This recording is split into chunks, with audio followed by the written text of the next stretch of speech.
Welcome everyone to my next movement video, and probably my last movement video and trick video for a while, but I hope you'll enjoy it.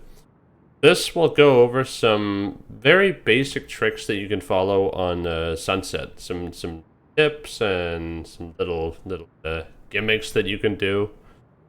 And without further ado, let's just go straight into them. I don't have an official number for how many tricks this time. I'm just going to show you stuff, and at some point I'm going to end the video. So let's get straight into it. The first thing I'm going to show is I'm going to show you the significance of these two platforms for defenders. So let's actually start with the one over here, because you can access this one before the round even starts, because the bi-face barrier is right here. So this thing looks inaccessible, right? It looks inaccessible. It looks like a platform that I can't get on top as a non-movement agent. I have to boost myself up there. Well, wrong. Watch. Go on top of this flower pot, and then you jump, crouch, and you want to air strafe towards the left. There's no uncrouching involved. You literally just want to make sure you're crouched when you jump at the arch. The jump can be a little bit tricky, but I'd say it's not a super difficult jump, so I did it right there.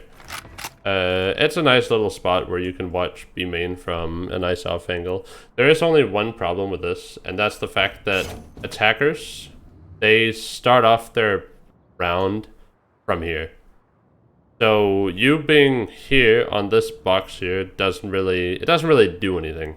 It's not very useful, but what you could do, I'm not going to demonstrate it straight away, but you could do something with sage walls and look over this window here. I have done a bit of experimentation with that, and it does work. Say your enemies are doing a mid to B split, and you decide not to close this door. That might work. You can look into market from the window here, get some freebies if you're lucky. You never know.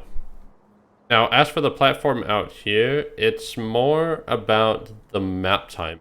The reason why I'm mentioning this specific platform. That's because the attackers' bi-face barrier is right here. Maybe a little bit further back. I don't remember the exact location, but it's around this area, right? And the defender's bi-face barrier is right here, which means at the beginning of the round, you can literally jump up here and have a position. Very, very useful if you're playing Yoru, if you're playing Champer, Jet. I mean, you can dash in there if nobody is closing the market door.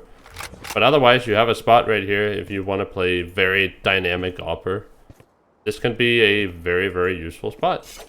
It can also be a useful spot for late lurks if you have mid control as attack. There's a lot of stuff you can do with this platform. Of course, the easiest way to counter this person is literally just at the beginning of the round, because this will be a flash-heavy map, just mark my words.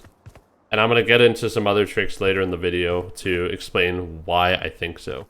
But you can literally just do this, and you pretty much have control of mid. But that was the first trick. Now we're going to do a little bonus trick, because this isn't really... It's not really that useful. But I'm just a guy that likes my advanced crouch jumps, my jump, crouch, uncrouch. So if you ever find yourself on top of this part of the tile contraption here, that looks like a penis, but whatever. This contraption here that is shaped a bit oddly, and you jump, crouch, uncrouch. It's actually a bit harder to do here, but if you jump, crouch, uncrouch on the right angle here, you can actually make your way on top. What is this gonna do? Well, I don't know. You're in an elevated spot. Congratulations. I don't know. Try to catch someone off guard. I don't really see the use, but maybe you can make use out of it. I mean, Jet can get up there if she gets the time to glide over there. She can actually get up there, but it's not the most useful. Now, a thing that is quite useful, but a little bit situational, I'm going to go over to a specific wall. This wall specifically. There's a lot of these like rectangular walls here. Also the one over here, and there is... There's a few of them. Some of them are fully spammable. This one, for example, is fully spammable. Even with a Vandal, you can fully spam this one. This one, however, is a little bit interesting because the only part of this wall, and that's the trick that I'm going to talk about here, the only part of this wall that is spammable is where this picture frame exists. So if you stand right here, you can't get spammed. Stand right here, you can't get spammed. See, I shoot it here. See that? Bullets are not going through, they're stopping in their tracks. Spam here. But if I shoot here, okay. See that? Guardian, Sheriff, Operator. You can aim a little bit higher, actually. Sure. Okay, you can aim a little bit higher. You can aim head height if you want to. As long as it's within this picture frame, so roughly this distance right here, you can shoot the person in question that lies behind this box.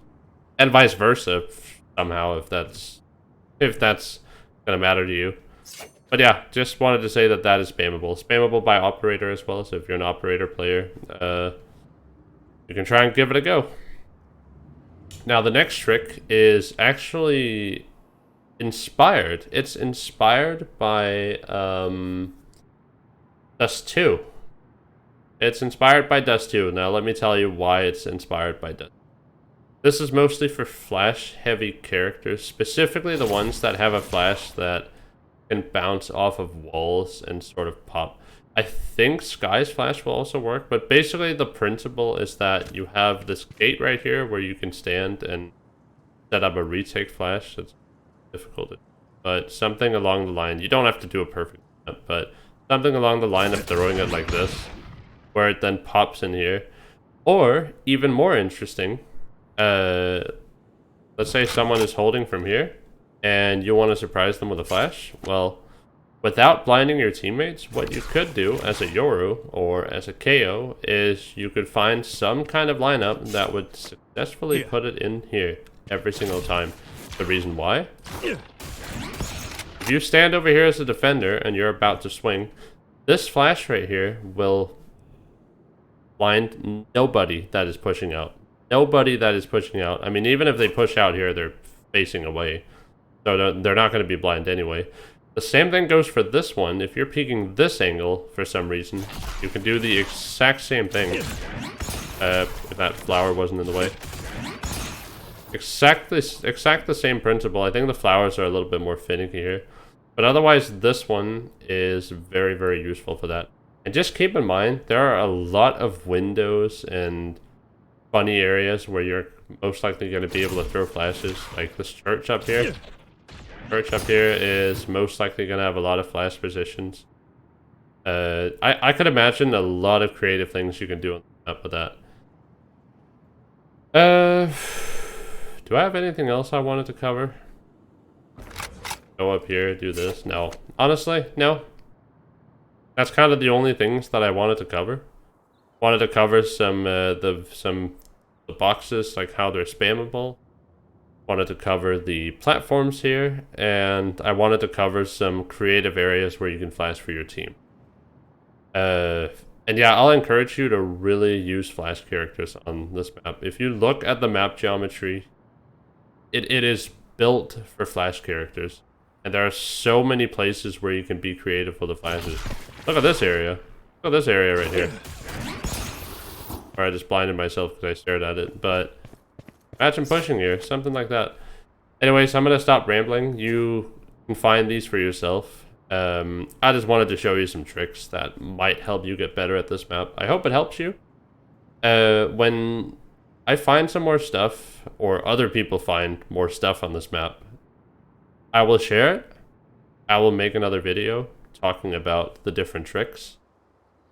Otherwise, I will see you in the next video. Have a good one, everyone. Goodbye.